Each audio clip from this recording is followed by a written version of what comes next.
Just 1 minute.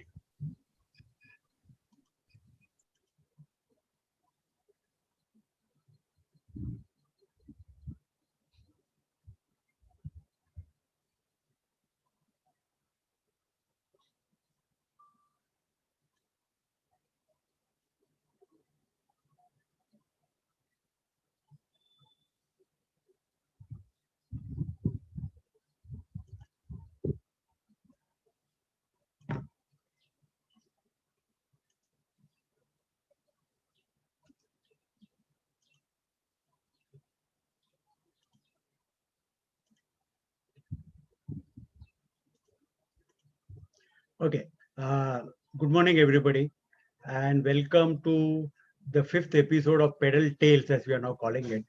And this webinar and this event, which is around Cycle for Good, has been designed, rolled out by U2 Can Run. U2 Can Run we call ourselves a one-stop shop in running, but basically it is about anything to do with mass participation, endurance sports, as we call it. We have a registration platform. We do race management. We conduct events for others. We have a calendar of running events and cycling events. We do a whole bunch of stuff around running and cycling. And Cycle for Good is an initiative to promote cycling, because not everybody wants to run, and many people have these things about knee injury and this and that and dogs and whatever not and all that. So we felt that cycling also should be promoted, and what you have done in running, we should do in cycling. Our efforts always have been to make people healthy. Our mission is to promote running for good health. While the athletic cyclist, the professional cyclist, will have a role to play in society, by and large, mass transformation of public health statistics will happen only people take up exercise, eat properly, either run or cycle, or they can skip or yoga or swim or whatever. I mean, any form of exercise is all right. If you're a gym guy, you can go to the gym, whatever. Okay, so that is the purpose. That is why these events are being done. And today's topic is about healthy living and weight loss, which is actually core to the mission of Cycle for Good.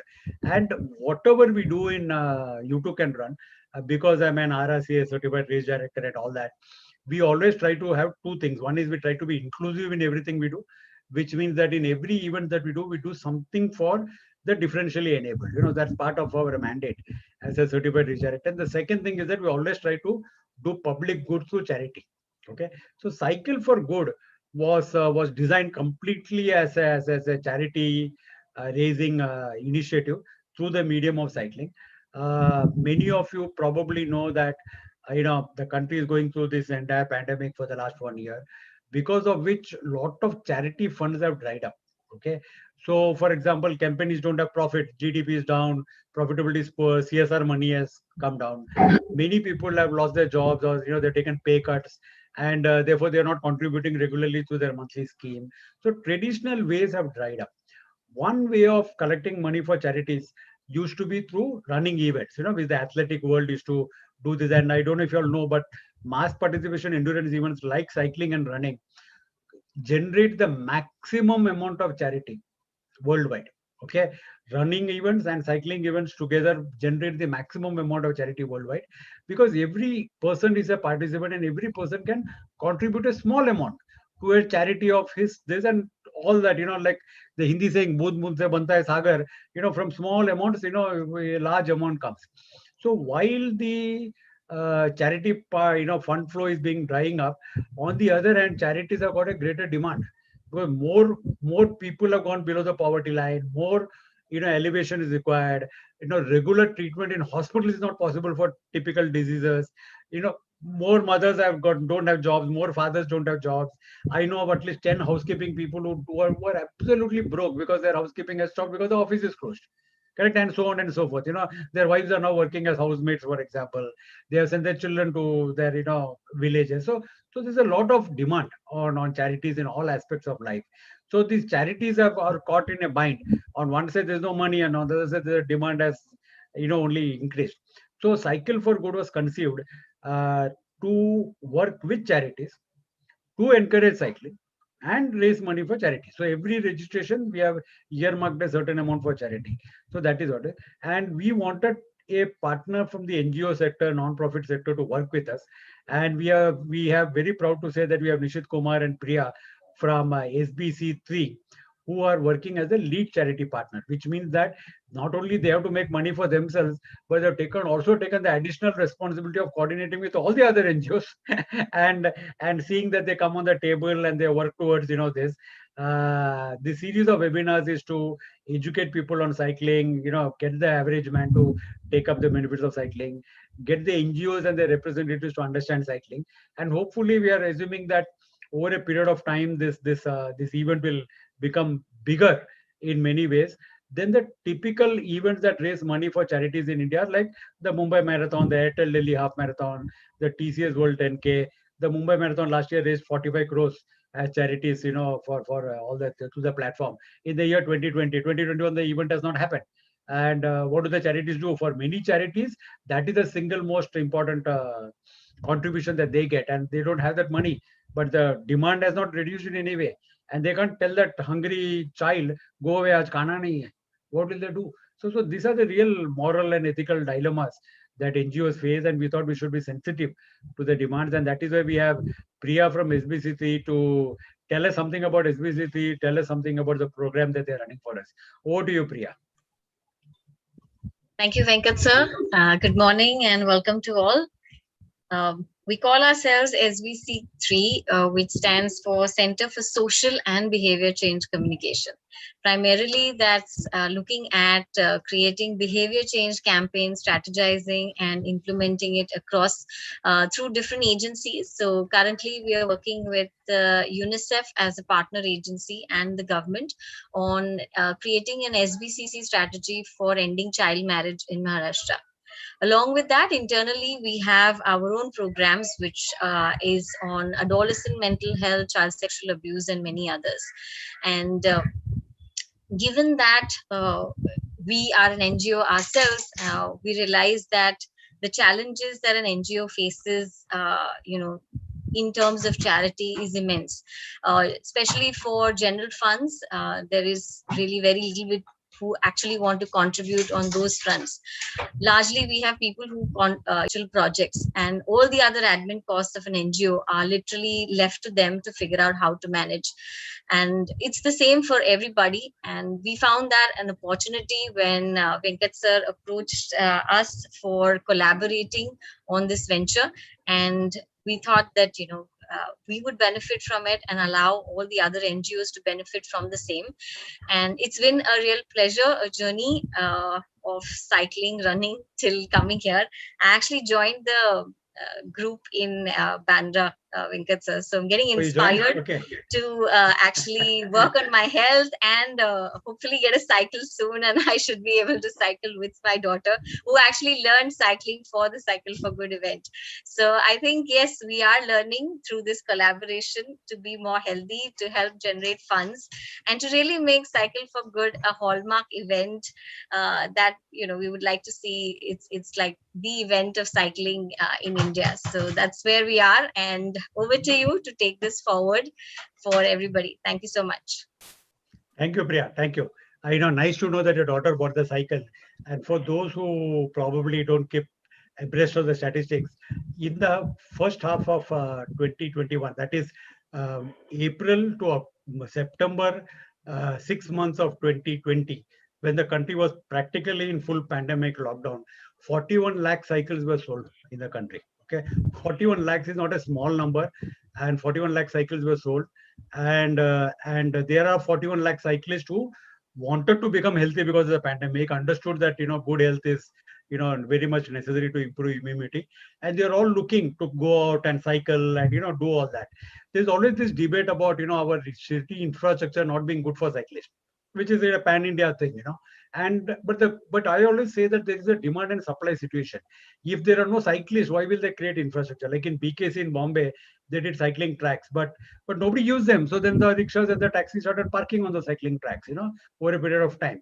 So it's a chicken and egg story. If you create infrastructure, cyclists will come. But if the cyclists, then chicken infrastructure will be created.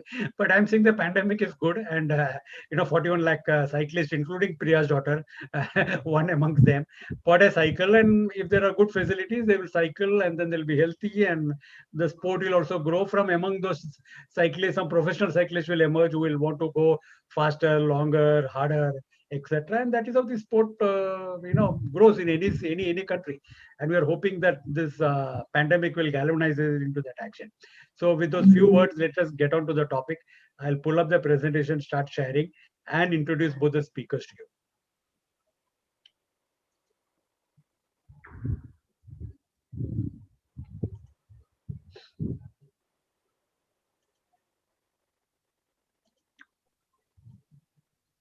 Okay, so the topic is today how cycling contributes to healthy living and weight loss. Health and weight are both like two sides of the coin. Almost everybody needs to lose weight. Whenever I go and give a talk, I ask how many people don't want to lose weight. Some hands go up and then they come down because almost everybody wants to lose weight. Okay, so there are very, very few people who are in their teenagers and have got a very high BMR who don't want to lose weight, but almost everybody. It's a industry. It's a statistics of the sport that 60 to 70% of the people who take up cycling or running take it up because they want to lose weight. Like some way or the other, they want to lose weight and they want to become healthy. So very, very important topic, and this topic can go on. We'll try to keep it short. And we have got two very eminent speakers today, and who have themselves been transformation stories, and who know food and nutrition very, very much, very nicely. First, we have Siddhartha Pawar. He's a triathlete. Sports does build character, Siddharth. He was about 86 kilos in 2017, and he's lost about 20 kgs.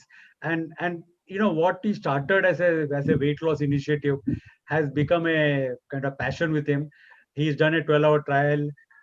He's in the Everesting Hall of Fame for doing the elevation. He's got a whole bunch of this with him. So he's done the full distance triathlon Herculean. That is Abhishek Mishra's event in Konark, Odisha. So welcome to the show, Siddharth. Thank you. Thank you, Venkat sir. Thank you for being here. We will, of course, go more into your personal profile.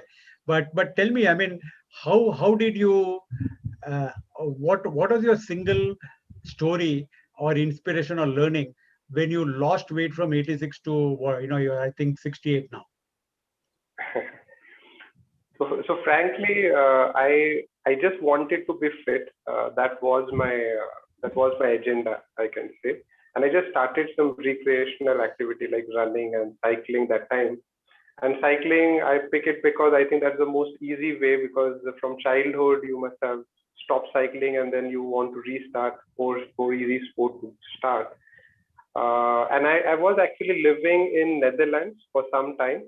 And that inspired me a lot because I see people using cycle just as a commute. I know they don't take it as a kind of health or sports or workout. It is just a basic commute, and those people are so fit.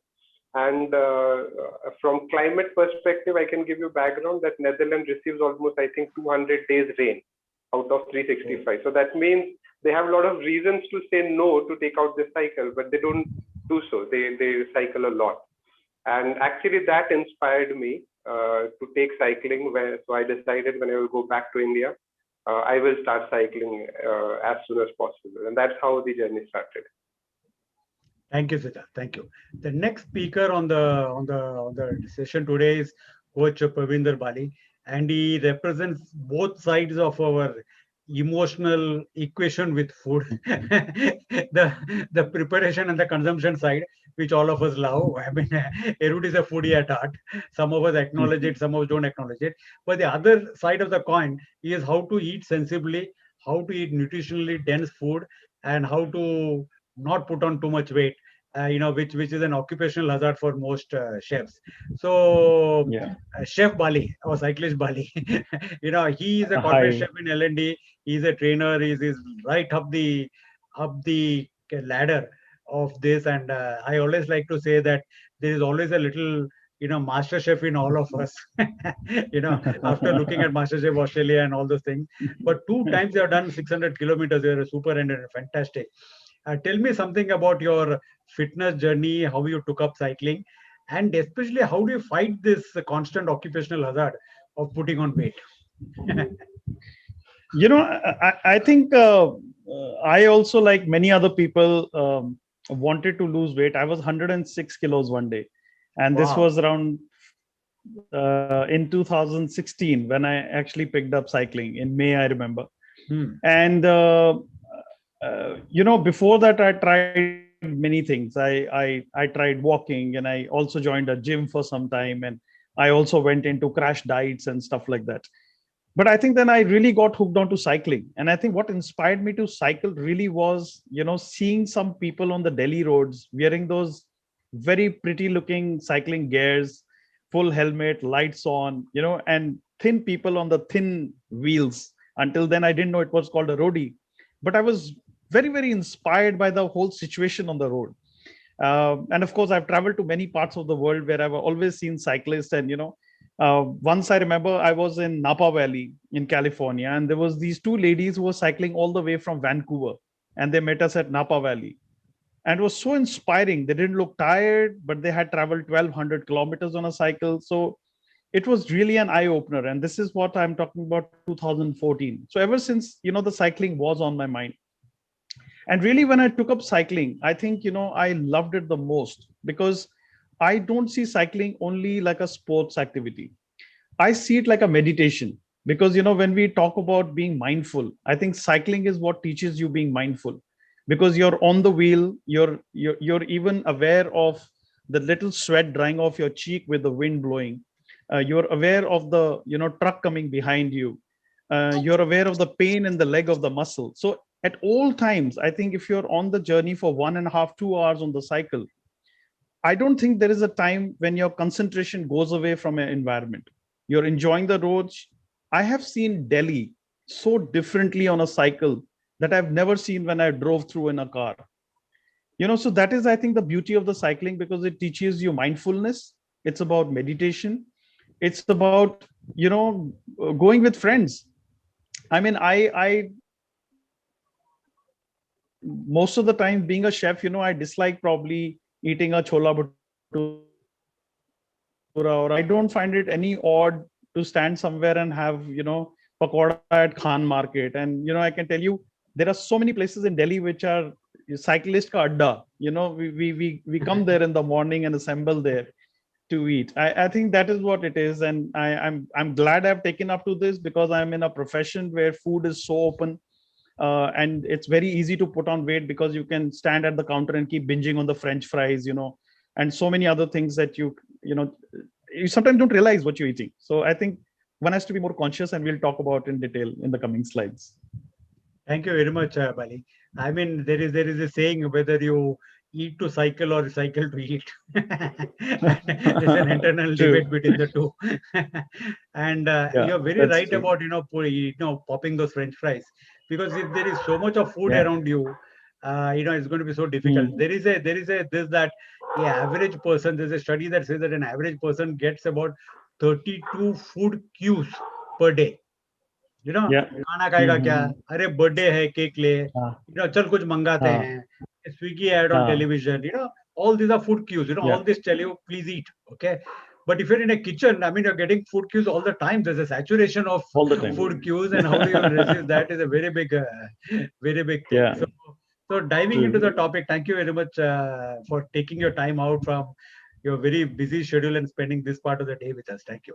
So going into this, cycling is low impact. And Bali, tell us why you took up cycling, and what are the big 5 advantages of cycling. So when I took up to cycling, I'm sure that most of you have seen the movie Lagan, where I give the example of when Amir Khan is playing cricket, and the way he explains cricket to that British lady, and the British lady gets it that in reality they know nothing about cricket. I think that's how my cycling started. For me, cycling was getting onto the wheels and just cycling through. And that happened for 1 or 2 days. And when I really did 5 kilometers, I thought to myself, wow, I mean, I have done 5 kilometers of ride today. This was for first 3-4 days. But when I met a group of cyclists, when I enrolled myself into a club, it was so amazing that my first ride with the club was 32 kilometers. Okay. And I did that on my son's cycle, which was a Hercules cycle. I had no posture. I had a helmet which I wore of a skating pad, that I had got for my son from Australia. So I was completely out of shape, out of mind. And I was just cycling like a normal person going on a cycle to work. But I think that is when people started telling me about cycle postures and, how I'm riding, and I should ride from my toes, and this should be my height of my saddle. So I think slowly that caught my attention, because there was so much of science into riding a bicycle. So I would urge any new people who in the lockdown, like you said, we have sold so many cyclists. And this was the thing, because last year when we were cycling a lot, every time we would see so many cyclists on the road. And 50% of them population was without helmets, without wearing proper gear, and you're on the main roads. And they were cycling together in groups, occupying half of the road. So we must understand that we are in a country which is not friendly towards cyclists. So I always tell people that on the road, if you go with an attitude that it's always your fault, then you will be safe for your own well-being. So that is the attitude that a cyclist must be on an Indian road, to say everything here is my own fault. What can I control? So, not plugging in music into your ears, because you can't hear a horn behind. Cycle on the left side, give indications when you cross the road, follow the safety rules, and cycle as if not you're going on a picnic, but it's a serious sport, because you need to understand. So many people I stop when I say, please, why don't you wear a helmet? And he said, oh, maine cycle kal hi kharidi hai. This is the truck doesn't know, or that you have bought a cycle yesterday. So I think first you should buy a helmet, and then you should buy a cycle, and then also invest a lot in your cycling helmet. I mean, in your safety gears. So it is very important to have that. And I also suggest people that you must consult your friends around and ask their experiences about cycling, because when you go to a cycle shop, maybe a cycle shop will sell you a cycle that he sees getting most profit out of it, not necessarily what is great or best fit for you. And I never understood that when I bought my first cycle, because the cycle is about your fit, what fits your body, what fits your posture. It's like typical running shoes. Most professional running shoes, you don't just buy off the shelf. You buy it what fits you, and they take your sizes, and they take how you put your foot on the ground, and then they custom make the shoes for you at times.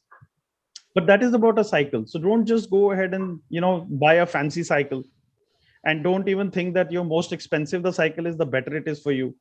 I think it is all about what suits you, what fits you, what's your height, how much are you going to ride, because eventually then out of these 41 lakh cycles sold, I guarantee you that 20% of them will be used for hanging clothes in next 1 year.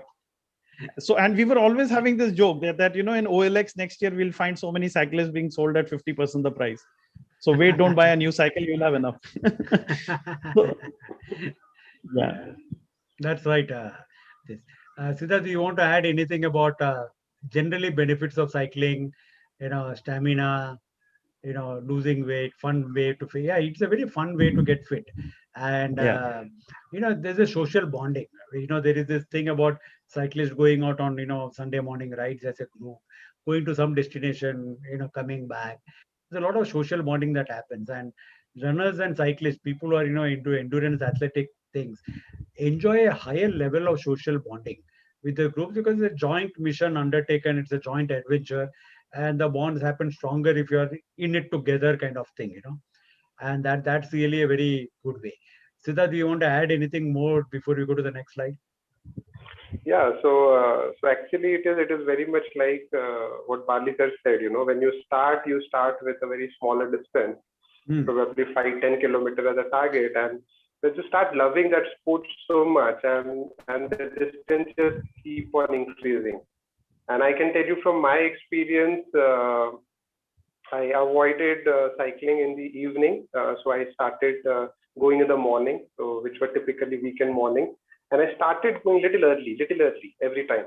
And it went to the point that I was starting my cycling somewhere around 5:36, and I get to see the sunrise in the morning, and that was the best view. I mean, it was so addictive that I decided, like, maybe every weekend morning I would love to go for long rides. And as you rightly said, the social bonding is because your rides are long, you need good partners, friends, and there are plenty of people. Once you start riding cycle or something, you get to meet so many people with a similar bandwidth, similar wavelength, you can say, and you just get along with them so easily, and it's really fun.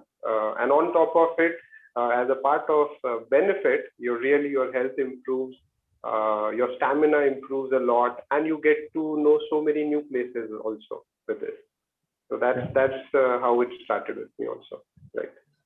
That's You know, a I was small just side. like, A small side. sorry, There. You talked about morning sun, and to see the morning sunrise and how we started getting early. Just for you to know that the iconography of Cycle for Good. If you look at the logo that is there on this presentation, we Yeah. chose the orange color to represent as closely as possible the pre-dawn sunlight breaking through the clouds. And then, of course, the green was because cycling is green and ecologically conscious activity. So we also had the same style guide, if that may be the term to use when we did the logo, and we said there has to be the orange of the morning sun to represent orange, and the green, of course, for this, and then the clouds on the back end to show that it's an outdoor activity and not an indoor activity. So thank you very much for reiterating our design choice. Bali, you wanted to say something? Yeah, I just wanted to add something on, interesting topic that Siddharth mentioned about bonding. I think I also have realized one more thing. When you are on a cycle with team of, your teammates, it teaches you so many things about life. One thing it really teaches you is being humble and humility. At the end, when we are thirsty and people are running out of the water, we share our water amongst people. It doesn't matter in what position you are, who you are, what do you do. When you are on the long rides with team members, if you're riding fast, you go ahead and stop for the other members. You're worried, where is this one left? You keep calling each other. We've also come up in group rides, we share our live location so that we don't lose anybody. So I think that is one thing that teaches you about bonding, about taking care of each other, being humble, waiting for each other. If a puncture happens, people don't leave you stranded. They stand there in that heat and they repair the punctures with you or help you support. If nothing, they make sure that they get you a Ola and a Uber, or an auto, and at least make sure that you reach home or reach your destination. So I think those are the things that also are very important in cycling. So cycling is not about being a selfish sport. It is something which is, teaches you so much of team bonding and leadership skills. Bali, you have again touched upon a very, very essential point in Cycle for Good. Again, he touched upon the logo design, and you talked. I'm talking about the event design now. Athletes, cyclists, runners. There are legions of stories of where they have given up their price. Yeah. For being ethically correct or for being altruistic in their approach.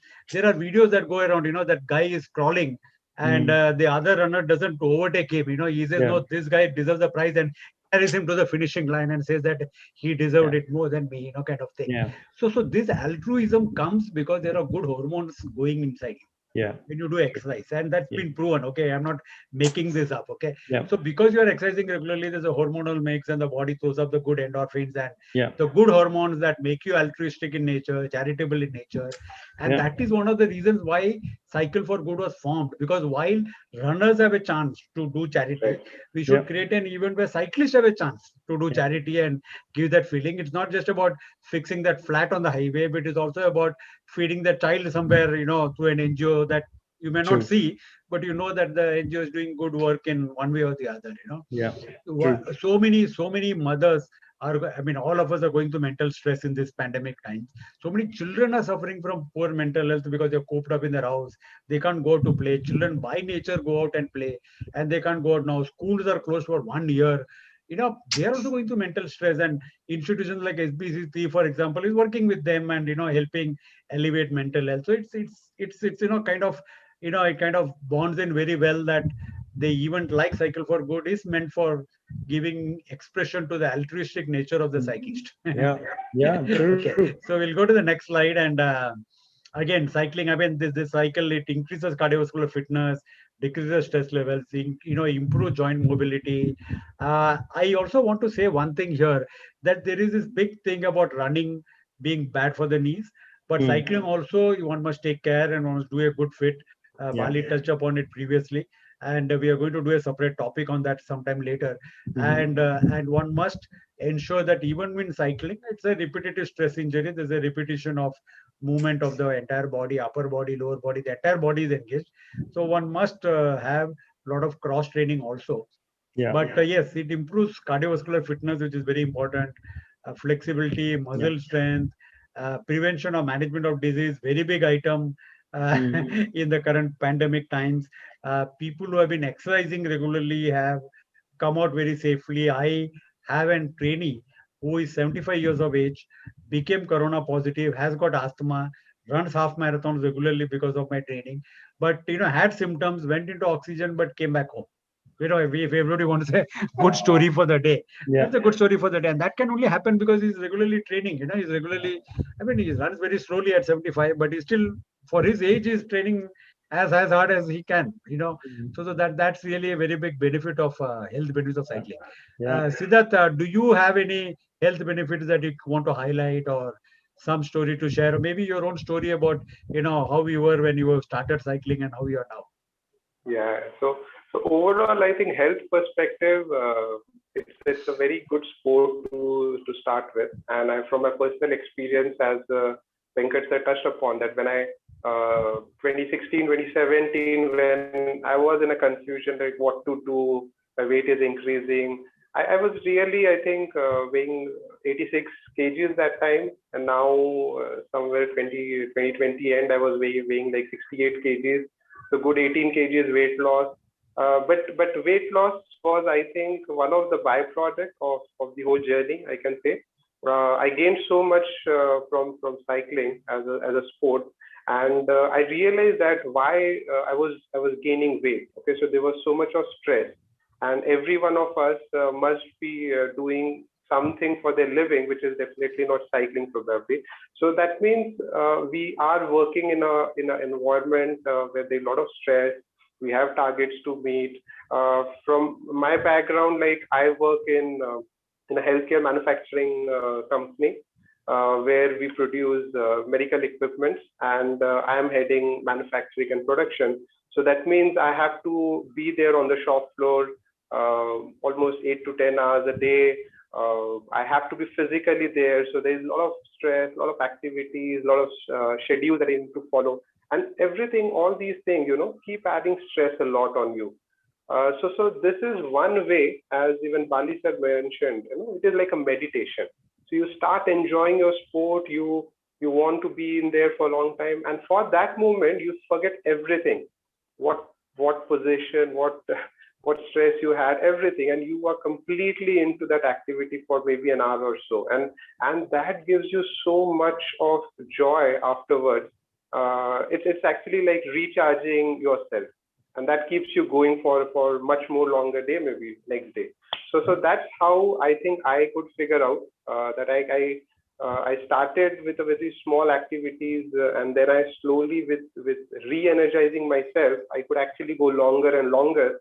And it went up to the point that I actually entered into endurance sports like triathlons and everything. So that was one small starting point, but I can correlate its benefit to a huge level.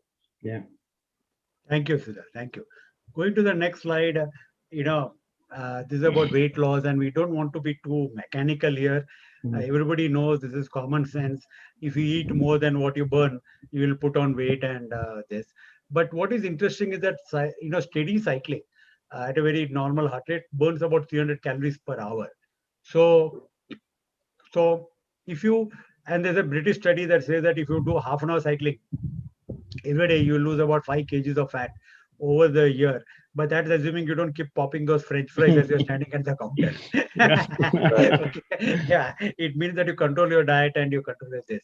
So what was the single learning for you, Bali, from a weight loss perspective? You are 106. I don't know how much you are now. Yeah, I'm 90 now, so I've lost 16 kilos, Wow. and Okay. that too without controlling any of my diet. I still binge on things, and apart from, still I have lost 16 kilos, and I just wish that had I taken diet more seriously, which I want to now, I think I will definitely lose more weight. But I think my initial thing of riding a bicycle was that I was weighing very heavy. There is a problem of heart diseases in my family, and my sugar was also on the verge. And I have a medical history of sugar and heart in my family. So it was important that I did something. So I initially started for a weight loss. So of course, yeah, I lost some weight. My sugar came normal. I had to go off the medication of blood pressure as well. So there were a lot of health medical benefits that have happened. But I think I continued cycling not only because of weight loss, because initially I saw cycling only as a weight loss sport activity. But I realized that this is the sport that makes me happy. So every morning when I'm at work, I'm smiling, I'm more energetic. I'm all throughout the day. I can't stop talking about my cycling adventures. And I think, initially I did so much that in 3 months, my colleagues and everybody around started getting bored of my cycling, because every day I would start with, how much I have done today and what I have done today. And I would go on and on about it. So until I realized from their body language that, okay, I should now keep control of it and, should not say so much. But I think, yes, I think on the cycle, you can actually plan your entire day. If you're 1.5 hours, like you say, after 20 minutes, your endorphins start releasing, and, the dopamine effect and the happiness, your vision is very clear. You can see throughout the day, and there's happiness. So and I'll give you a little example. When I did my first 200 kilometers, which was on my first journey of being a super runner, that day was 26th of January. This was 4 years back. And it was raining continuously from 5 a.m. in the morning up till 7 in the evening. The rain did not stop for a minute. The route was such that, on the highway, there were trucks and trucks coming behind. And I learned such amazing management lesson that day. And I said, today, when the truck is coming from behind and it's splashing the dirty water on me, it is giving me a sense of happiness, that I'm getting wet, because I don't care, because I'm ready and prepared for it.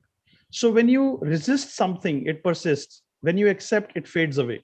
I think that is one of the biggest management lessons of a life, because all our concerns of, I was thinking, if today I was suited, booted, and I was going for a meeting, and if some car threw a water on me, I would stand there depressed, I would abuse, I would lose my cool, because I wasn't ready for that to happen to me. But here I was ready. And every time a truck came behind, I knew that the water is going to come onto me. So I was really prepared for it. So, I think that is what cycling teaches you. When you're ready for things, when you're ready for a puncture, when you're ready for, your muscle, the pain in the muscle, when you're ready for being thirsty and being out of water, I think you're ready for anything that is coming onto the road. And it doesn't, upset you at all, because you were just ready for it. And I think that is what is something that, I realized in the cycling, that it's such a, people do join it for a weight loss and immunity building and all that. But I think slowly when you get into the cycling, it's amazing. And I see so many doctors, I see so many people who are into these professions which is very strenuous and stressful, that people cycle to get the stress away from their lives. And whoever has taken up to cycling, stuff like that, I think they're rejuvenated, they're reborn. That is what is my personal feeling when I started to cycle. I know there is a joke, how do you know somebody is a runner? So the answer is, don't worry, they'll tell you about it. so there's a bit like that, Yeah. Right. Yeah. So I can yeah, I also, agree. yeah, and I would like to add one more thing, as you Yes. rightly said, Bali sir, one of the biggest managing lessons that we learned, and which is very much true in current pandemic situation, we heard this word called VUCA. So a Yeah. lot of volatility, uncertainty, and stuff. So, Mm. so cycling is also similar in that fashion, because you don't know that your cycle will get punctured. maybe a 50-kilometer, 100-kilometer ride, and you have to be prepared. So preparedness for that uncertainty is actually is one of the lessons even I got to learn, I think, from cycling. I Very can true. definitely give that credit. And one more thing I would like to add, specifically planning. So I do little bit of long distance cycling, like even Everesting and all those stuff, and triathlons. So every one night before, I will spread all my stuff on the ground and I will take a photograph. What is required tomorrow? Do I have enough? My helmet, my shoes, my energy gels, bars, everything will be set. And so that's the kind of routine I really like. So that also teaches one lesson that, plan your stuff in advance. And I think the less surprises you will face tomorrow. So that's real life. Yeah. So there's something about the pre-ride foods. What do there is always this two schools of thought that one should eat something before riding. And the other alternative is that you need to burn fat, so it should be in a carb depleted state, so that your fat metabolizes and you're going for a ride not to eat food but to lose weight, and therefore you should be carb depleted when you start, and do steady state cycling and metabolize the fat and burn the fat. That is how your inches will come down. What school of thought do you subscribe to, Dr. Chef Bali? So this is subject which is very close to me when it comes to food, but also relating it to, nutrition now. You see, it is very important to eat well. And even in terms of injury, for example, or, let's say that somebody is injured and we are lying on the bed, and that is the time we think that, okay, I'm not going to go cycling for next few days. So I should, at least do my dieting, which is again a wrong practice, because, let's say there's a crack in the wall. You need material to fill the crack up in the wall. And our material in the body comes from the food that we eat. So it is very important we don't realize that there are food also which heal our body systems. And, little bit of science here, but drilling down of two different vitamins which are very important for our body is vitamin A, vitamin C, and vitamin D. Vitamin A forms white blood cells, which are responsible for healing. So there are good cells that, build up your immune system and then fight with the disease easily. And, you can list food items rich in vitamin A over Google. You will get a whole range of carrots and kale and spinach and sweet potatoes. So these are the foods which are very rich in vitamin A. On the other hand, vitamin C rich fruits like citrus fruits, like orange, strawberries, even spinach, antioxidant, broccoli, for example. Now, vitamin C really helps to build up that, skin. So any injury in the body where there's a flesh wound or something, vitamin C rich diet really will help you to expedite and heal yourself better. Vitamin D, in terms of, we do get it in sunlight, all the cyclists, but it is important that to assimilate our vitamin D in our body, it is important to increase your source of calcium, because calcium will help you to absorb the vitamin D in your body. If most of us actually go for a test, we all will have a vitamin D deficiency, even though we are in sun, etc., because our bodies don't eat so much of calcium that is there. How some of the people don't like milk these days. And I remember when as kids, we were force-fed milk. So yes, I think coming back to, your food habits, I think if you drill down, you will see that, on an average, your body requires close to 1 gram of carbohydrate of your body weight. So let's say you're 90 kilos, you need 90 grams of carbohydrate. Now, other misnomer that people have in mind is that if I eat 90 grams of potato, that is 90 grams of carbohydrate, which is not true. You can actually see the food values on the Google itself. Maybe, one paratha will give you only 25 grams of carbohydrate. One banana, which is around 6 inches, a medium banana will give you around 27 to 28, grams of carbohydrate. So that is enough for you to ride. And one must, I think, for a ride, eat at least 1 hour or 1.5 hours before. Because in cycling, I've realized what happens, what you eat now is going to give you energy after 1.5 hours. So it is, if you're on a longer ride, it is always great to have smaller portions, but after every 1.5 hours. So you start with a banana, and after an hour or something, you're on your ride. Next 1.5 hours, have a small energy bar. Start into reading the packets. It tells you calories, that, how much carbohydrate, how much of protein. Now, protein is something which is really important for an athlete. A normal USDA health and all tell you around 120 odd grams of proteins for an athlete. But it's very important, and a lot of vegetarians feel that, "Arey, hum to fish nahi khate, chicken nahi khate, hamara kya?" There are a lot of vegetarian substitutes for proteins, like uh, paneer is there, okay, tofu is there. Okay. Yeah, tofu, big time, because you can also, while consuming a lot of protein, you can increase uric acid in your body, which can again give you problems of gout. But Indian food is so rich in proteins anyway, like lentils, and there are proteins present in most of the foods. You can actually Google, or there's a lovely app that I follow. It's called Healthify Me. That's an app you can download. Download a free version, and there, when you enter your breakfast or something, whatever you enter there, it actually tells you how much of carbohydrate, how much of protein, etc. But mota moti, just to say that you must eat. You don't have to stuff yourself if you're going for just 1.5 to 2 hours of ride. But I think you have to be more conscious about your eating patterns if you're going on a longer distance. Let's say you're going for a 600 kilometers or something. You want to be healthy. You don't want to have muscle cramps. So apart from eating, I think hydration is something which is the most important thing for cyclists, because that is where people ignore that. And on long distances, people don't carry enough water, or they don't even carry the electrol or energy drink with them. It's very important to, because so many times you will see that if you're on a 600-kilometer ride and you have consumed at least 10 liters of water, very few of the times you will actually see the urge to even urinate. And you wonder sometimes, is things right with my body, because I'm not even urinating because I've had so much of water. And then somebody told me that you sweat a lot. So the body sweats, and as a result, when you sweat so much, and you can sometimes touch your arm and you can see the salt crystals on your arms on longer distances ride, which means that so many minerals, so many salts are being expelled from your body. And lack of salt in your body immediately causes muscle strains.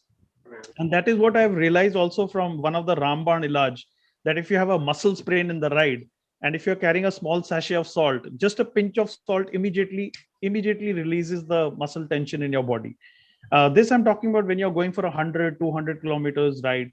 And that too, you have to see the time and the temperature. So sometimes, when you're cycling through the day and the sun is blasting on you, make sure you take care of your arms. This was around 2 weeks back. I don't know if it's still visible, but there's a little, burnt mark here. Yes.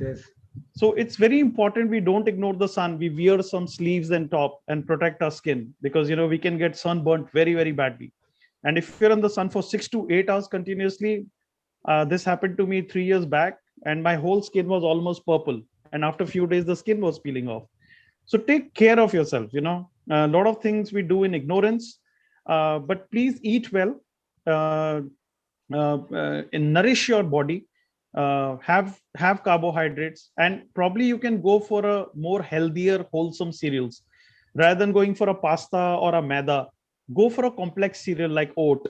Go for brown rice. Go for crushed wheat. Like a dalia.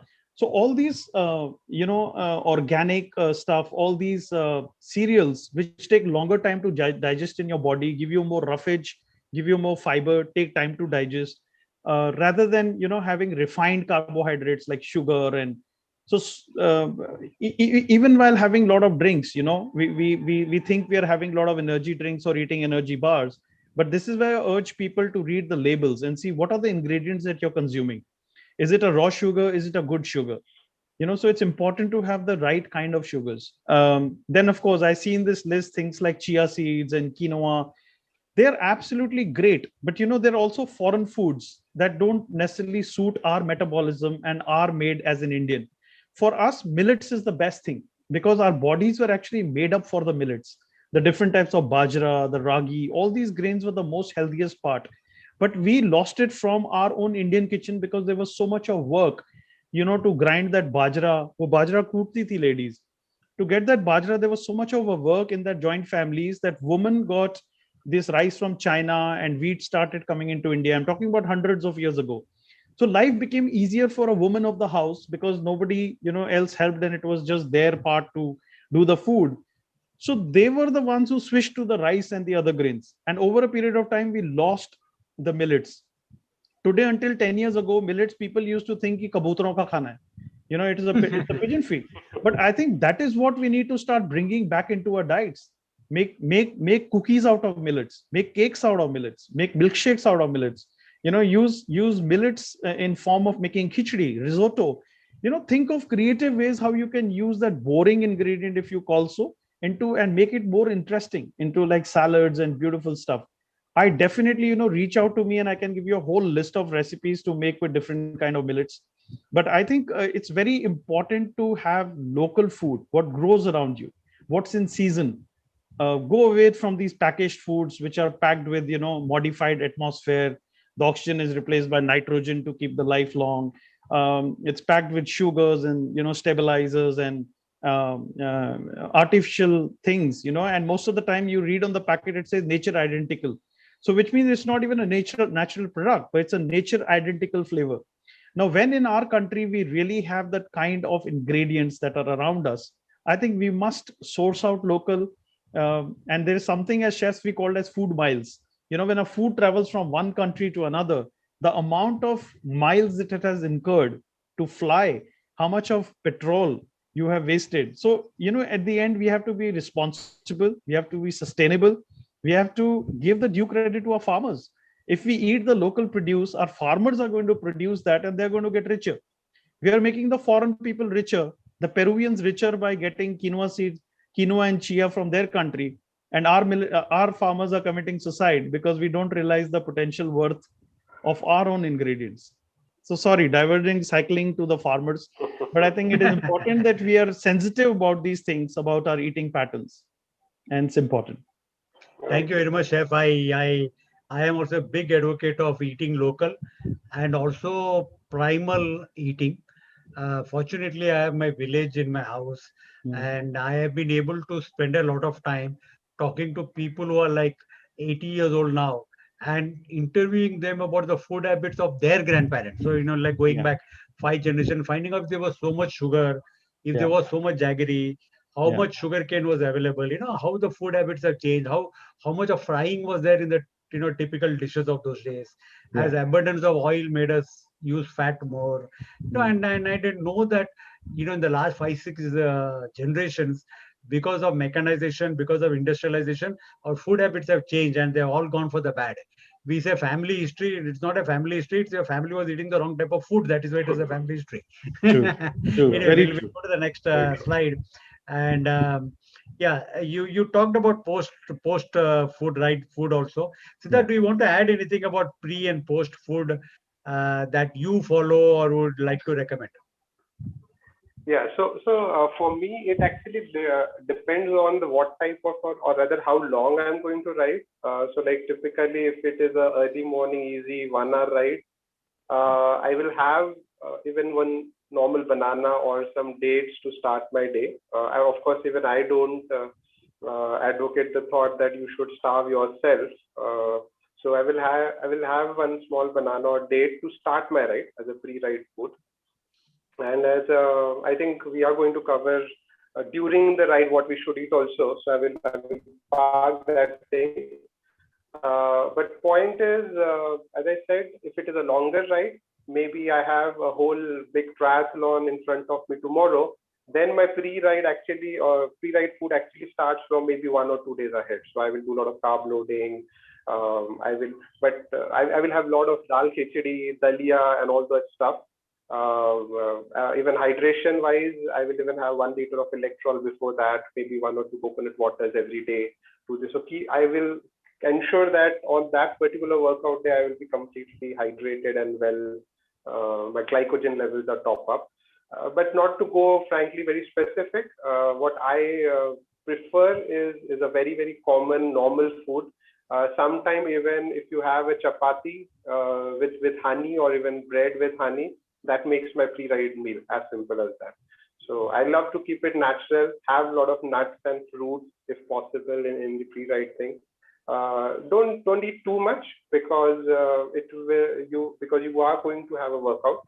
So my point is have kind of snacks level, maybe 1 or 2 banana is fine.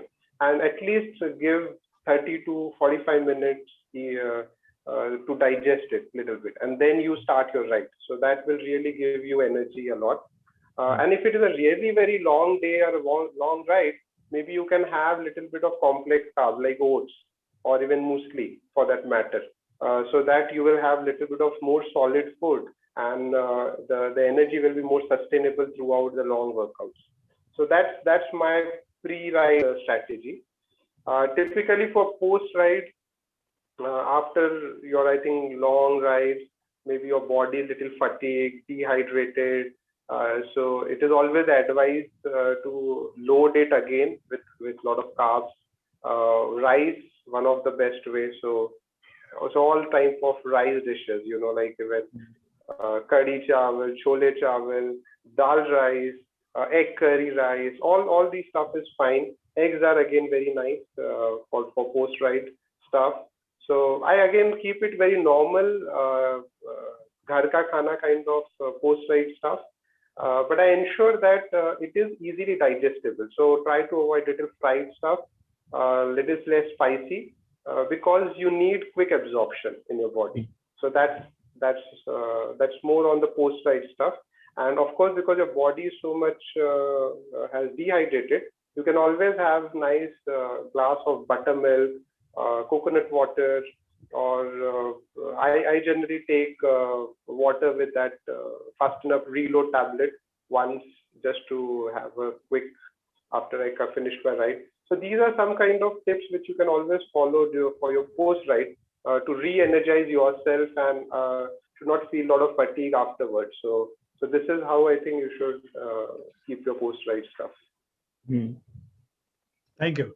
Yeah, very good. Just to add to one point of that I've some studies have really shown that once you come from a long ride, it is always best to eat within that first 20 minutes when you're back home. Don't give too much of a gap, because then your body gets into that eating your own lean muscles, etc. So within the 20 minutes, if you eat, then it will increase your metabolism to burn faster your fats, etc. So I think the timing is also very important when you're back. Don't give a very long time post your ride to eat something. Yeah, I agree. There is a sign that there's a 20-minute window of opportunity for proteins to get assimilated and for carbs to go and repair the interstitial muscle walls and build themselves up, and for the DOMs to not be so long. Yeah, there is considerable evidence. There's also this recipe from regarding date and coconut ball recipe. Chef, is that your recipe? No, that's not mine. Okay. So yes, I mean there are many recipes, and these are all natural. I prefer to eat something like this over a granola bar because of all the additives and the stuff that chef talked about. And many such recipes are easy to make at home. Yeah.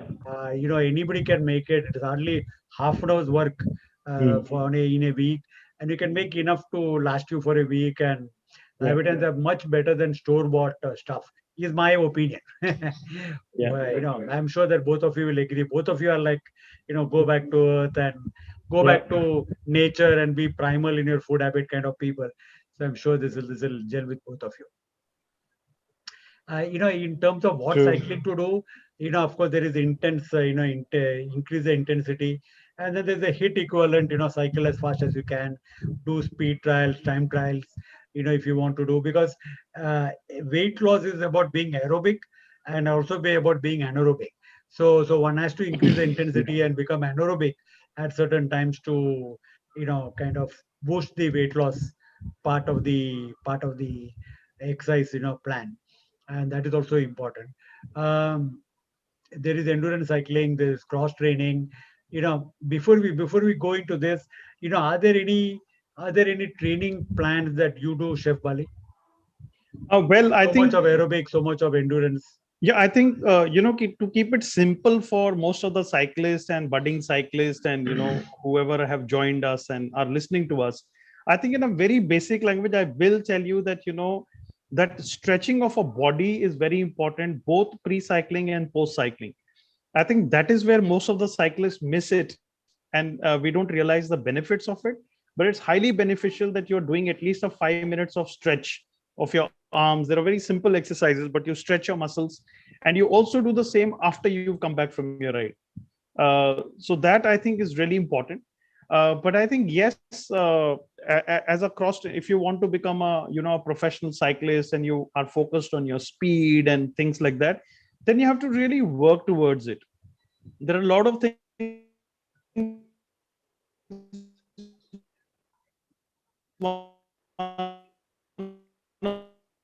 your feet can make one cycle when you paddle. So if you practice on increasing your cadence levels, the faster you go, then when you increase the gear size and your cadence becomes better, then of course you're going to go in terms of that.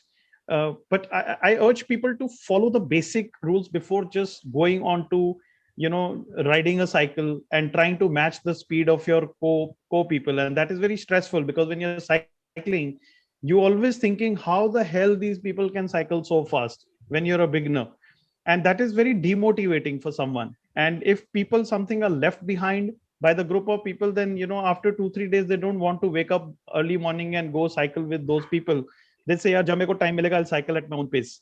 But you too can be able to cycle at that at that pace and speed if you work towards it, if you understand the nuances, if you understand the posture on your cycle, if you understand the right cycling, if you understand the gear. What is the gear? So people are very proud, oh, I have a 27 gear cycle, I have a 24 gear cycle. But when you ask them how is it 27, can you show, they even don't know that the combination is 3 gears in the front and 8 at the back makes it 24 gear cycle. And how should be the gear combinations? So if your cycle, what is first gear, second gear, and third gear? So a lot of people will tell you the opposite. When they're on the top gear, they say this is the first gear. So I think it's very important for you to understand. A lot of people think, हाँ तुम्हारी cycle तेज चल रही है क्योंकि तुम्हारी gear वाली cycle है, but which is not true. I mean, the gears come in handy only when you're on an elevation, or but on just on a normal thing, you can just be at a constant gear. So I think understanding that gears is very important. And yes, doing little strengthening of your leg, because it uses a lot of leg muscles to cycle. So you must do a little bit of training at home by putting a towel underneath your knees and pressing it down to increase the muscle strength of your legs. It's always great to I tell all cyclists to probably run 2 times in a week, and just don't do cycling for 7 days. And one day definitely must take a rest, because your body doesn't need to burn out. Your body needs rest.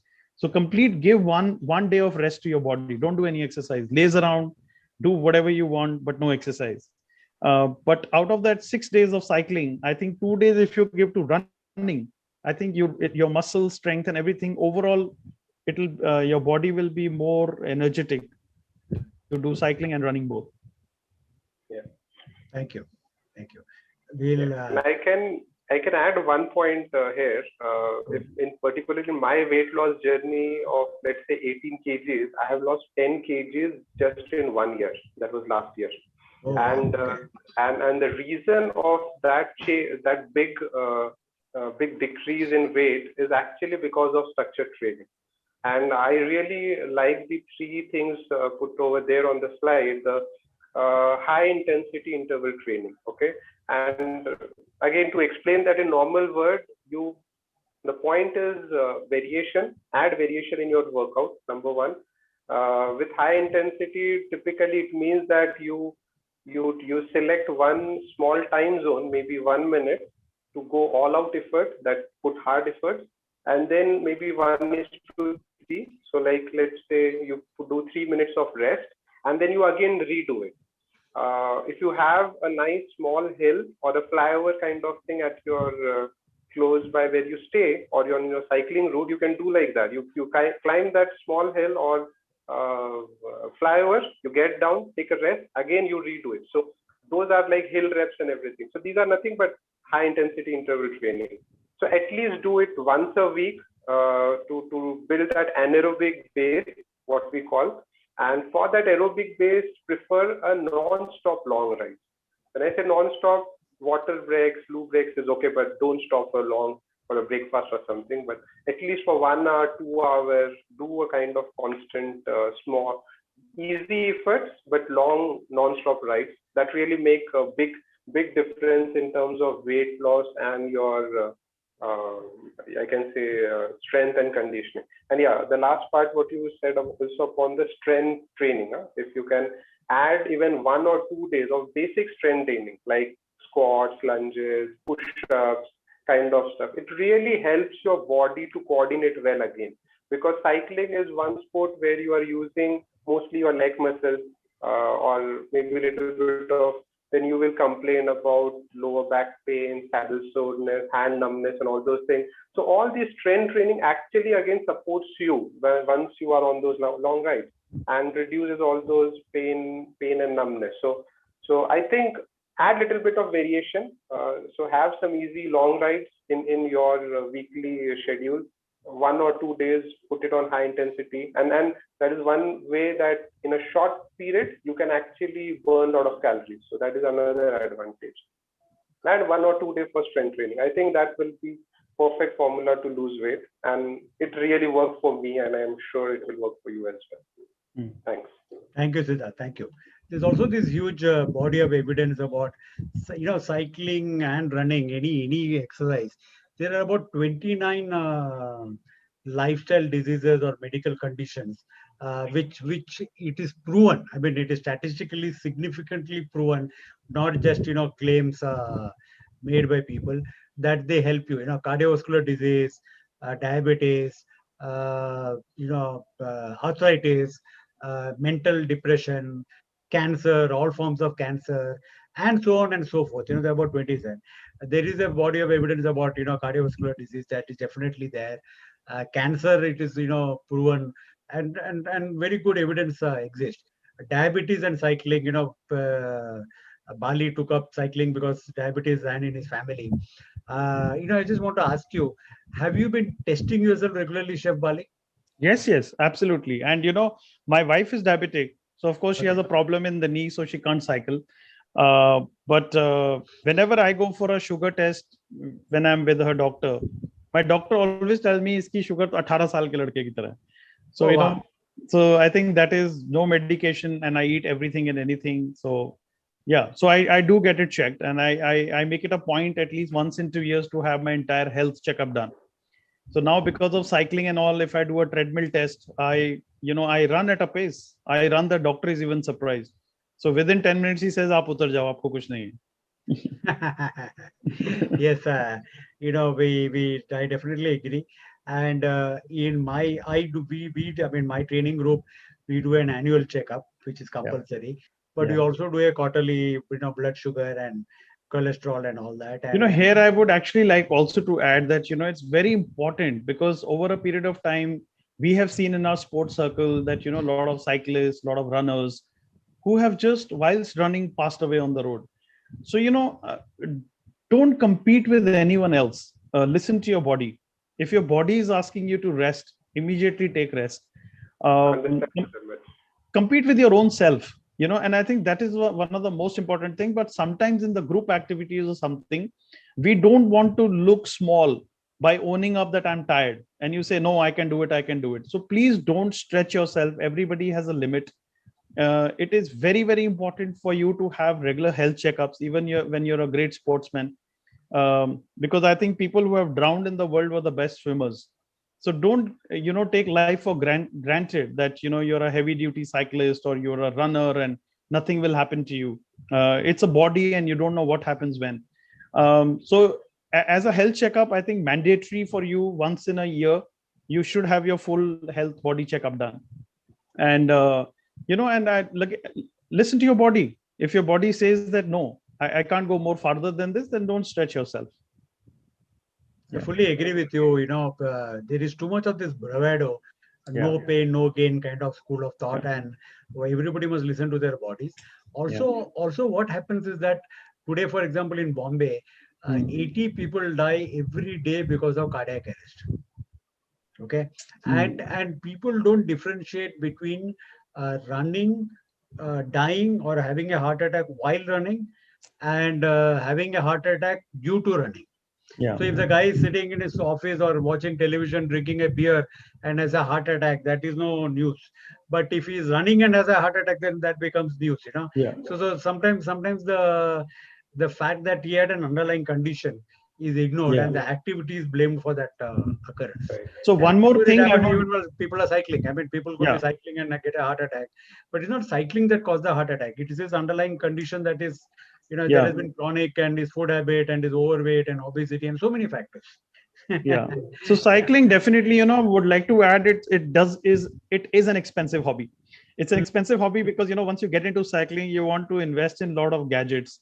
So I would say that definitely invest in not too many fancy gadgets, but you definitely needs a good sports watch, which can monitor your heart rate, because I think that is where the cyclists ignore. And it is very important for you, and especially people aged above 35 or 40 need to be very careful while cycling, that your heart rate should not go beyond a certain level, because if you're cycling beyond that, then you are only causing trouble for yourself to invite a heart attack or a cardiac arrest. So make sure you're aware of your zones and in which you need to cycle.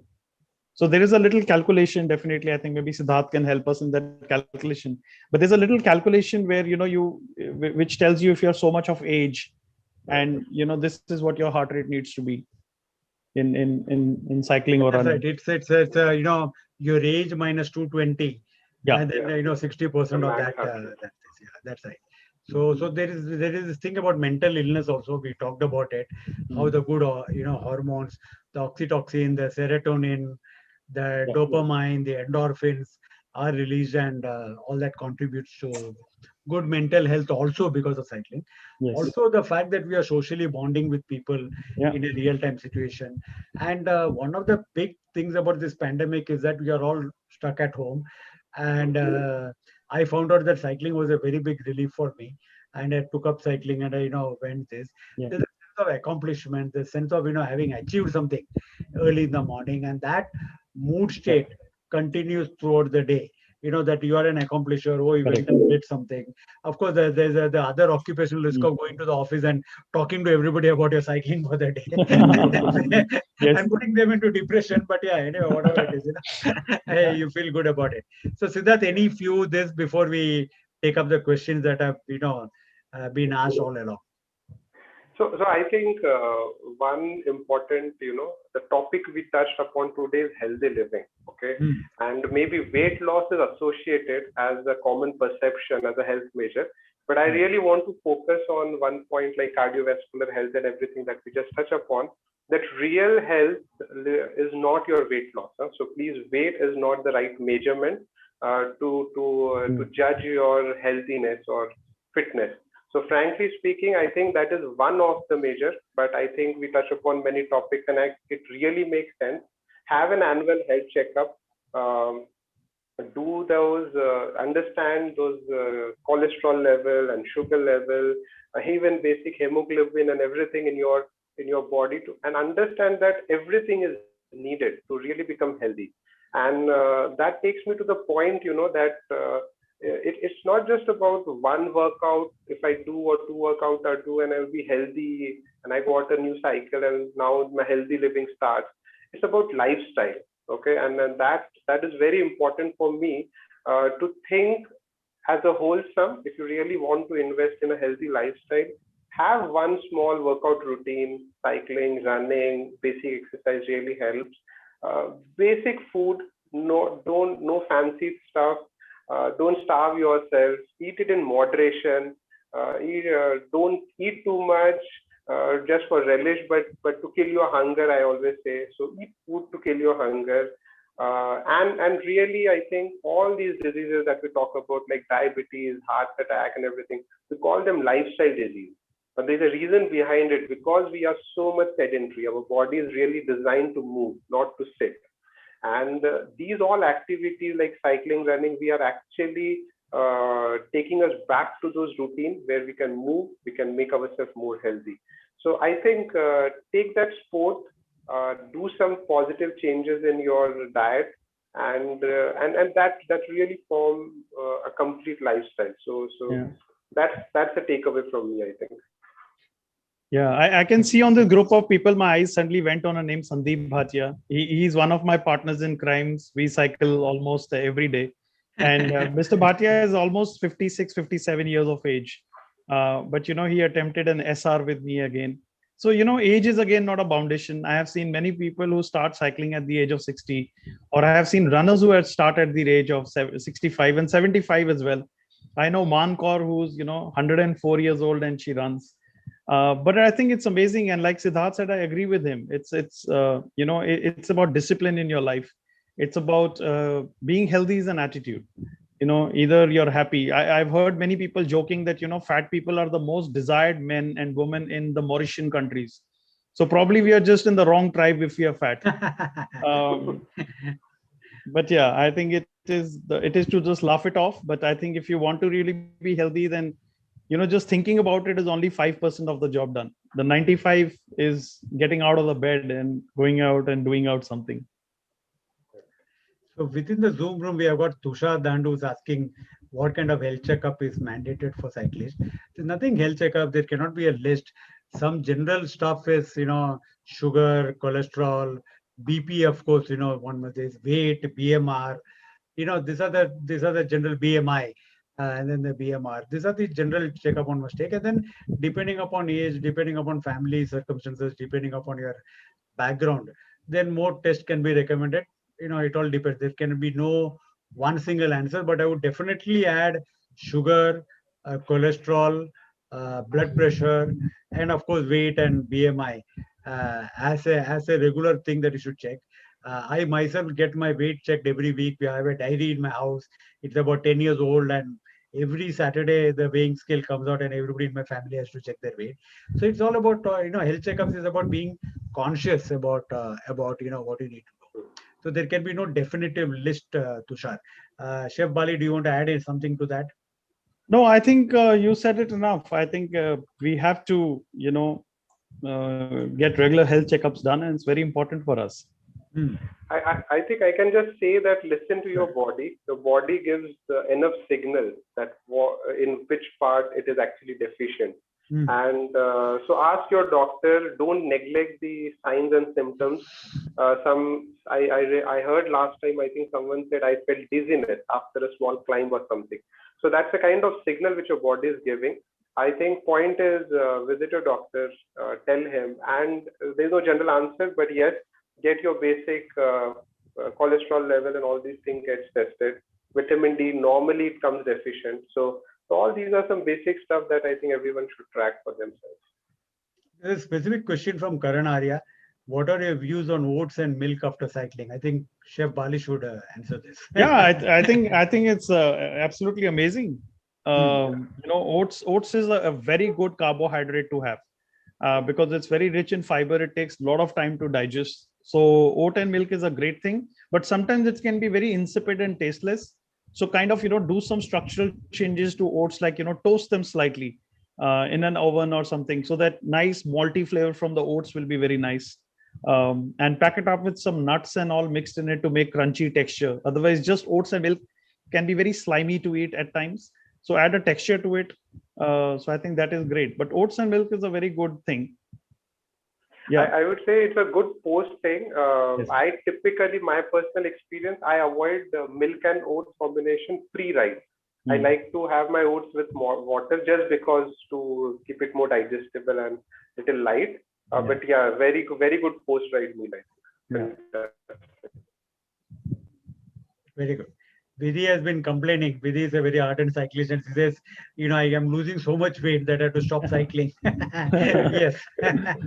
One of the things that I have found, and I'm sure that, you all can relate, is that, because I take my weight regularly, and even 1 or 2 kgs, if you go up, almost like a tap, you can shut off certain parts of your food and increase certain parts of your exercise, and you're back to where you need to be. For example, I'm now 59, but ideally I should be 57. And 2 weeks has happened, 2 kgs has happened in the last 3-4 months because of, not cycling enough and not running enough, not cycling enough, not training enough. Yeah, that's one of the things. If you take up sports like this, you're able to manage your weight loss much better. You know what works and what doesn't work. Yeah. You know immediately that you're eating too much, and that imperative to stop becomes almost immediate. Yeah, and I think I totally agree with Siddharth. That being heavy or your weight doesn't is not necessarily the measure for your being healthy. You know, Correct. if you can jump up like a kid to say 100 kilometers chalna hai, I'm ready. That already shows that how healthy you are. That you're brave enough at a blink of an eye to say I am ready to go for a 100-kilometer ride now. So I think it's about being more healthy in the mind, having no diseases, definitely. Um, and that's how I define healthy, that you're happy and you don't have any diseases. Right. There's a question from Rajendra Pawar on YouTube. I'm 55 years old, and how much daily, how much time should we do cycling? So, Siddharth, you want to take that first? Yeah, I think as I said, variation will be the key. So try to at least have one ride or at least two ride, which is kind of like small intensity, sorry, high intensity over there, and one long ride with lower intensity, maybe 1 hour, 2 hour is good. And but frankly speaking, it's all about starting that journey. So whatever is comfortable, start with that. Even a small goal like 5 kilometers a day really makes a big difference. When I started, I used to really struggle that if my point was to have regular cycling, and I was really struggling. I participated in a small event called as 100 days of cycling. That's it. I mean, that was my goal. So every day I will just cycle even 3 kilometers a day. That's fine. So the point is just start, and even small amount of cycling, but regularly will give you that benefit which you're looking for. Good point. Good point. Chef Bali, you want to add something? Yeah, I would just say even at 55, start with youngsters, and you have no clue how much they will treat you as your guru. And they will look up to you and say, 55, you can ride so much, will give you more motivation and boost. But like I said, that even with that boost about the bravado element, don't exert yourself, listen to your body. But I think, people at your age, sir, will inspire more of the youngsters to take up to this. Because a lot of youngsters feel कि जब ये चला सकते हैं तो मैं क्यों नहीं. So I think that is how we need to make the change. I can give my example of my father. So like I wanted to go for long rides, and there were small events like 50 kilometers, 100 kilometers. My father started joining me, and he took it as a challenge that even I want to complete 50 kilometers, maybe Pune, Lonavala, and all that stuff. And really, people were looking at him and they were feeling so inspired. So very rightly said. I think that inspiration to other is one of the key element also. So point is just start. Yeah. Thank you. There is also this ACSM risk stratification guidelines, which is a series of questionnaires, and I'll share those links on the show notes. The question is about asking yourself how much you should start for somebody who's not exercising at all. So, family history, what is the current weight, how much have you been an athlete in the past? So all of these factors get weighed in. And ultimately, the answer is that start little, start slow, listen to your body, do 15 minutes, half an hour. It all again depends upon how athletic you've been, what is your weight, what is your family history, whether you have been orthopedic issues in the past, all those factors need to be taken into account. But in most cases, you can, if you don't have any of those medical conditions, I would say that you can start cycling for half an hour, see how you feel, do it a couple of times a week, see how it goes, and then slowly start adding. Don't do intensity training. Don't start sprinting up those flyovers immediately. Build strength, build aerobic capacity, and then go for speed and strength and conditioning. Sir, last year I started reviving my one of the hobby of playing flute.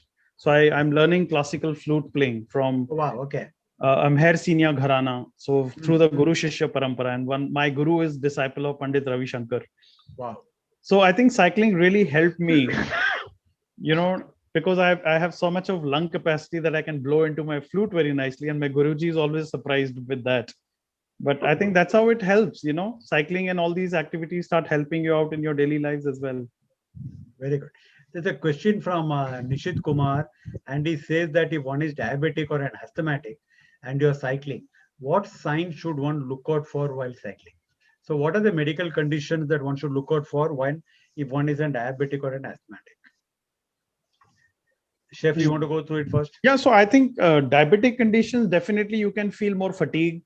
So kind of, you must have a healthy diet to have, so that you don't fatigue. Have things which are low in glycemic index. Quinoa maybe is not a very good substitute because it's high on glycemic index. So similarly, have food like nuts, etc. Keep handful of nuts. Very important for you to be, have meal have little bit of something before you start to ride. Keep yourself well hydrated, definitely. And because of being diabetic, if you feel fatigued, then you must slow down as well and take care, rest, and do. But if you're asthmatic, definitely I think you should avoid very polluted areas. You should cycle at a time zone, etc., where there is less pollution. And I don't know how severe is the asthma, but if there is, then you need to carry the pump, etc. But don't avoid going on a cycling all by yourself. It is always good sometimes to go with a group of people, and you have a little medical support in just need be. Thank you. But again, start it slow. You don't have to do necessarily heavy duty kilometers in the first. Siddharth, you want to add anything? There's also another question on the chat room itself. What should be what should be on your bike for an unpleasant emergency? Siddharth, you did mention that he lays down all the stuff and takes a picture before the ride. So do you want to answer that? I mean, what is the essential kit for a ride?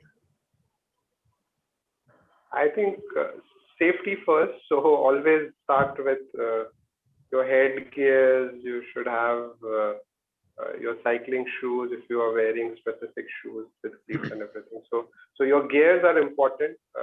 Your gloves, your goggles, that to take care of the stuff. If it is not a daylight ride, or very early morning or very late night kind of stuff, so have enough light on your bikes from safety perspective.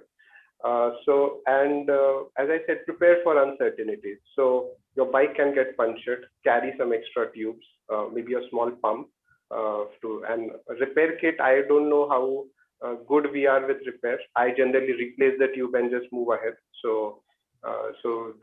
At least have a good spare tube, spare pump to help yourself in that situation. And I think a group ride is one of the way you can actually avoid a lot of uncertainties, because everyone or other will be expert in something, and he will always come as a rescue for your help sometimes. So that I would say. Yeah. And nutrition and water, I think I have already covered. But yes, carry food at least enough so that you can survive. You need not starve. Even chocolate sometimes really helps a lot. Yeah. And take a small break at any tea shop or something. Get some biscuits or something. So carry some food, water, safety, lights, and even first aid. So first aid is a good. So maybe a small soframycin or betadine tube with some band-aids can actually solve that purpose. So have some small first aid kit if possible with you. But these are mostly for long rides. Shorter rides can be little less stuff, and it can be more easy to plan. Yeah. Just to add to that, I would say that, be aware of the pandemic outside. So kind of don't try and eat from outside places. You don't know how many times somebody has touched something, etc. So carry your own hydration water. And I understand on a cycling, you just can't carry a whole lot of stuff because it makes the cycle itself very heavy and a very unpleasant, thing. But have a bottle cage, at least 2 of them. If you're going in a hot summers for a 30-40 kilometer ride, having 2 bottles, having a liter, 1.5 liters of water is just more than enough. And you have these cycling jerseys which have, a lot of pockets behind. You'll see a lot of cyclists, going stuffed with that. And sometimes when you empty out a cycling jersey, you can not imagine the kind of stuff that we can put in our cycling pockets. But I'll say though, don't overcarry, don't overburden yourself, and just travel light. 2 questions we'll take before we close because we're running out of time. One question is from Abhiram Varma. My father is diabetic. How can he avoid hypoglycemia while cycling? We thought shooting up is so. It's a question about how severe is his diabetes, at what level it is. If it is early symptoms of pre-diabetes, my recommendation would be to metabolically train your body to burn the fat and bring the fat back as glycogen into your bloodstream. And that is exactly why you take up cycling or running, which is to metabolize the fat, lose weight, because the fat became fat because of the sugar that you ate. So Yeah. you have to reverse the process by exercise. Make that fat back into sugar and burn it in your bloodstream is what. So, but that is at a high level. At an individual level, it will all depend upon how diabetic it is, what his medications are, what medications it takes, how much is the dosage. But basically, you need to listen to your body, and you need to carry something sweet. It can be those date balls that we gave the recipe for. It can be a granola bar. Yeah. Some people like to carry some sugar chocolate, eclairs or stuff like that. Yeah. So that would be very individual to this. But at a high level, you must learn to fat adapt to your body, so that your fat starts burning, becomes glycogen, reverses the path.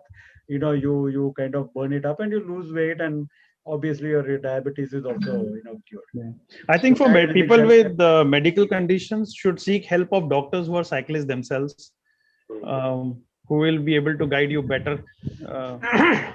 Yeah. I have And there are a lot of reverse way, doctors. Chef Bali. When I go to a doctor, I ask him, "Do you run or do you cycle?" Then I'll take your advice, because if you don't cycle, then how Correct. can you give me advice on what to do when cycling? That's what I'm saying. So find out a doctor who cycles. Correct, exactly. Yeah, that's right. I agree with you. So last question: do we need a high-end cycle for regular cycling? So you talked about Not at cycling all. and gears, but Siddhartha, I want you to answer before I, wind it up with Chef Bali. Yeah, I think not at all.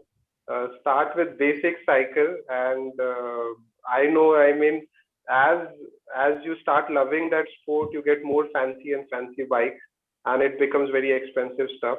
But point is absolutely no. To get fit, even more normal, I think 5,000 by rupees bike with a basic Hercules, Atlas, our typical Ranger bikes, with a flat handle MTB bike. Perfect. No, no, not at all. You don't need any fancy bike to lose weight and start your healthy living. I agree with you. I see, it's like any passion, it's like any sport. I mean, there Yeah. is no end to what you can invest. It all as deep as your pockets. If you take Yeah. photography, for example, Yeah. as a True. parallel hobby. I mean, you can start with a photo. The camera on your phone can take very good photos, and then you can invest lakhs and lakhs and lakhs, into the hobby, and there is no end to it. So cycling is a bit like that, and one doesn't have to be awed by what somebody else is having. Yeah. I personally have been cycling a fixed wheel cycle for so many years and going about quite a number of distances. Only when I started cycling long distances and I found that I can't do pedal road slopes on a fixed wheel cycle, that I went for a geared cycle. And I Correct. personally feel that in most city conditions, Yeah. you're not using more than 2-3 gears combinations at most times, and investing in 21 and 28 is only kind of brownie points and boasting points, but you don't really use all that entire range of gears that you have. Yes. So let's call an end to this session. Chef Bali, any last words from you before we wind up? No, I will just say that, do whatever you want to run, cycle, exercise at home, anything, but just do something and or do anything that makes you happy. Because especially in these pandemic times, it's very important to be positive. And one of the positivity really comes from being happy. That nothing can take away from you. And you decide what gives you happiness and go for it. Even if it's Thank cooking. Or popping that French fry. Yeah, why not? Okay, Siddharth, any final words before we end the session? No, I think from my personal experience, I waited almost 1 year to take that decision to cycle. I was actually, when I was in Netherlands, I used to buy accessories without having a cycle. And I always used to plan that I want to, but I really started late, I think. So point is start, whatever you love what you do. It is as simple as that. And I think it is a complete different lifestyle that you are offering to yourself. So just enjoy, relish on it. And anyway, there's only one life that you are going to live. So make most of it, I think. Yeah. Thank you very much. Thank you. So thank you, everybody. And, thanks for the question. There's a question from Manisha Pawar regarding women cycling. We did a session last week about women and cycling, and we will be taking this up again. So Yeah. I am not taking that question now because that's an entirely reach out topic, and our video is there on the website. You're watching it on YouTube. If you take last week's video, we had completely about women and cycling. So with those few words, I want to thank everybody.